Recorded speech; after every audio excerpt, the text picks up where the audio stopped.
जय हिंद दोस्तों।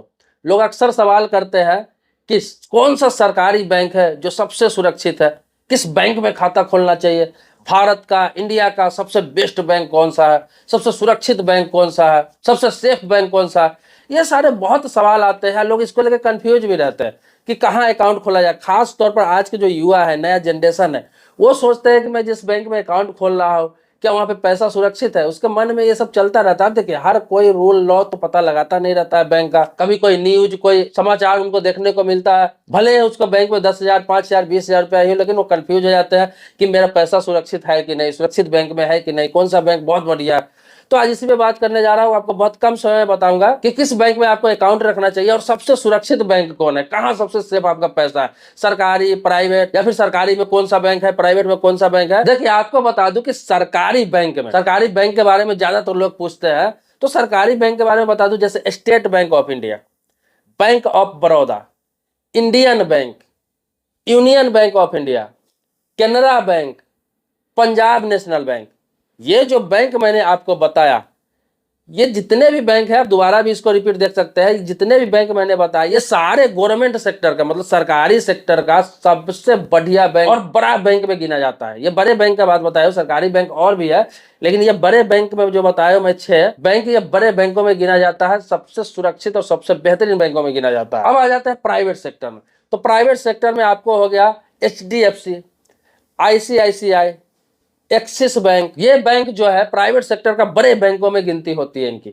इसके अलावा बहुत सारे प्राइवेट बैंक है, इंडसइंड बैंक है, कोटक महिंद्रा बैंक है, बहुत सारे बैंक है, लेकिन बड़े बैंकों में प्राइवेट सेक्टर में यही गिना जाता है जो मैंने आपको बताया, HDFC, ICICI और एक्सिस बैंक, जिसका ब्रांचेज ज्यादा है, सुविधाएं ज्यादा है। और जो 6 बैंक सरकारी बैंक मैंने बताया, उसका भी ब्रांचेज हर जगह आपको अवेलेबल, उपलब्ध मिल जाएगा।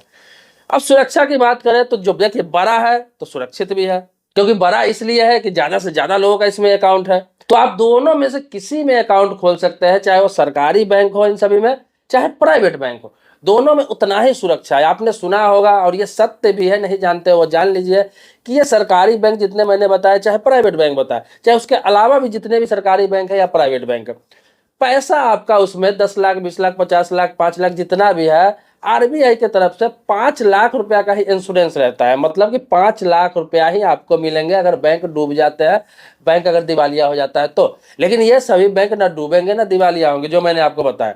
अब आपको बता दूं, एक सवाल पूछना चाहूंगा आपसे उल्टा, कि आपकी जिंदगी में, आप अभी तक जितने भी बड़े हो, जितने भी आपकी एज है, आपने कभी देखा है, सुना है कि कोई सरकारी बैंक डूब गया, कोई भी सरकारी बैंक डूब गया हो, ऐसा आपने सुना है? अगर सुना है, अगर आप जानते हैं तो कमेंट बॉक्स में जरूर लिखेंगे।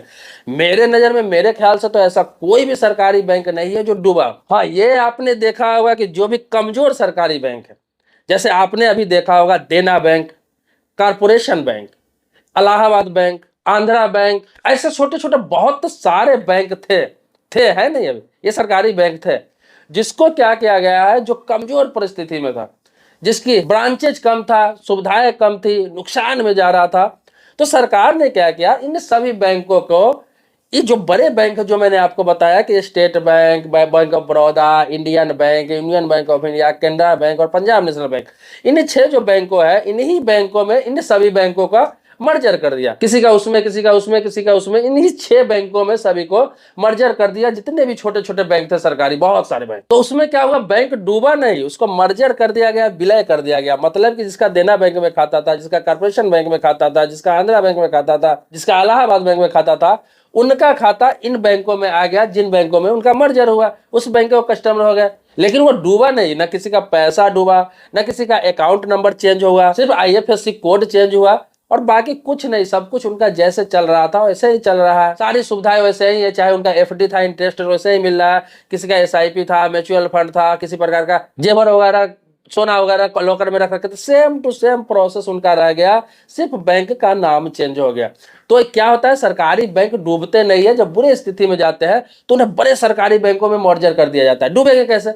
आपके पास, मान ली सरकार के पास 10, 15, 20 बैंक है या फिर था, तो होता क्या है कि आपके पास भाई एक बैंक अगर कमजोर स्थिति में है तो दूसरे बैंक में वो मर्जर कर लेते हैं कि आ जाओ तुम इसी में, ये बैंक फायदा में चल रहा है और इसमें मिल के काम करो।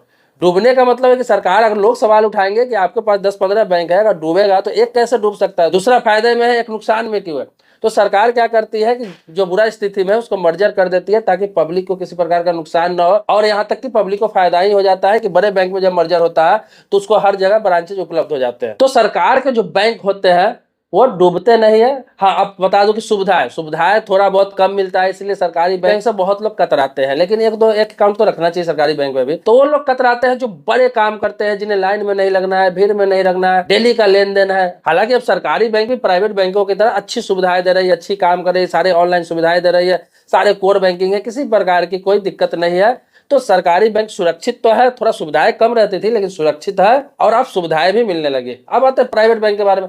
तो प्राइवेट बैंक क्या है कि प्राइवेट बैंक में जो आपको मैंने बताया कि भारत का सबसे नंबर 1 प्राइवेट सेक्टर का बैंक है HDFC, number 2 ICICI, number 3 axis bank. तो ये तीनों बैंक बहुत ही भरोसेमंद बैंक है, और ये तीनों बैंक की डूबने की दूर दूर तक संभावना नहीं है। इसका मतलब ये नहीं कि बाकी प्राइवेट बैंक डूब जाएंगे, लेकिन ऐसा हुआ है अतीत में कि कई प्राइवेट बैंक छोटे छोटे डूबे हैं, वो किसी में मर्जर नहीं हुए हैं, वो डूब ही गए हैं, लोगों के पैसे भी डूब गए हैं, पैसे भी नहीं मिले, बैंक ही दिवालिया घोषित हो गया। उसमें कभी कई हाल ही में अभी बैंक डूबे हैं प्राइवेट बैंक, चाहे वो PMC हो, उसके अलावा कई महाराष्ट्र में 2-3 छोटे छोटे बैंक डूबे हैं।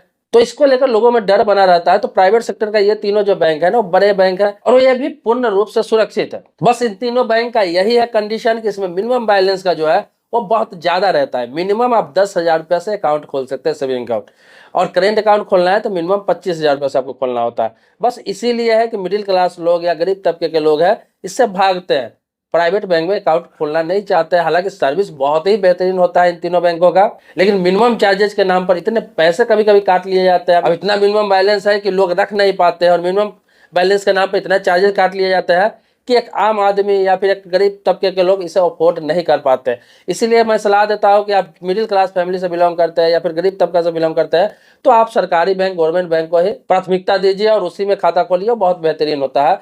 लेकिन प्राइवेट सेक्टर का जो बड़ी बड़ी कंपनियां हैं, कोई दुकान चला रहा है, कोई शॉप कर रहा है, कोई बिजनेस चला रहा है, कोई अच्छे पोस्ट पर नौकरी कर रहा है, कोई कहीं पे काम कर रहा है, उन लोगों के लिए प्राइवेट बैंक बहुत बेहतरीन बैंक है। जो ज्यादातर ऑनलाइन काम करते हैं, ज्यादातर इंटरनेट बैंकिंग यूज करते हैं, फोन बैंकिंग यूज करते हैं, मोबाइल बैंकिंग यूज करते हैं, उन लोगों के लिए प्राइवेट सेक्टर का बैंक अच्छा है, बढ़िया है। तो मुझे लगता है कि मैं ये बात समझाने में आपको सफल रहा कि कौन सा बैंक सुरक्षित है, कौन सा बैंक बढ़िया है, सरकारी सेक्टर का कौन सा कितने बैंक अच्छे हैं, प्राइवेट सेक्टर का कौन सा कितने बैंक अच्छे हैं, सारे मैंने बताने का प्रयास किया है। लेकिन इसके बाद भी, इसके अलावा भी मन में कोई सवाल प्रश्न रह जाता है तो आप भी कमेंट बॉक्स में लिखिए, आपके टॉपिक वही वीडियो जरूर बनाऊंगा।